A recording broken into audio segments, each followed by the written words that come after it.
বাইকের চাবি দীর্ঘদিন ব্যবহার করতে করতে কিন্তু সাইডগুলো হালকা হলেও ক্ষয় হয়ে যায় এবং চাবির হোলের ভেতরের অংশেও কিন্তু ক্ষয় হয়ে যায়।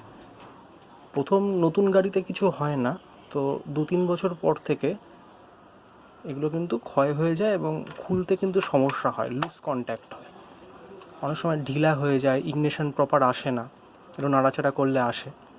তো এটা বারবার ব্যবহার করার জন্য সাইডগুলো ক্ষয় হয়ে যায়। এবার এটা যদি ক্ষয় হয়ে যায় বা লকের ভেতর যদি ক্ষয় হয়ে যায়, তাহলে কিন্তু এই লক পরিবর্তন করতে কিন্তু ভালো খরচ আছে।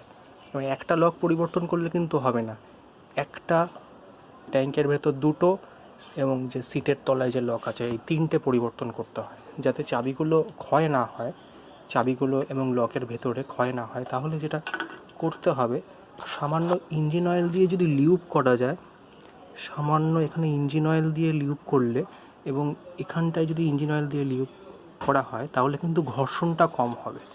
ঘর্ষণ কম হলে এই লক এবং চাবি দীর্ঘদিন ভালো থাকবে এবং ইগনিশন অন অফের বা লুজ কন্ট্যাক্টের প্রবলেম কিন্তু হবে না। এই সামান্য জিনিসগুলো যদি খেয়াল রাখা যায়, তাহলে কিন্তু গাড়ি দীর্ঘদিন ভালো রাখা যায়। গাড়ির ছোট ছোট জিনিসপত্র কিন্তু খেয়াল করে রাখলে ঠিকভাবে রাখা যায়।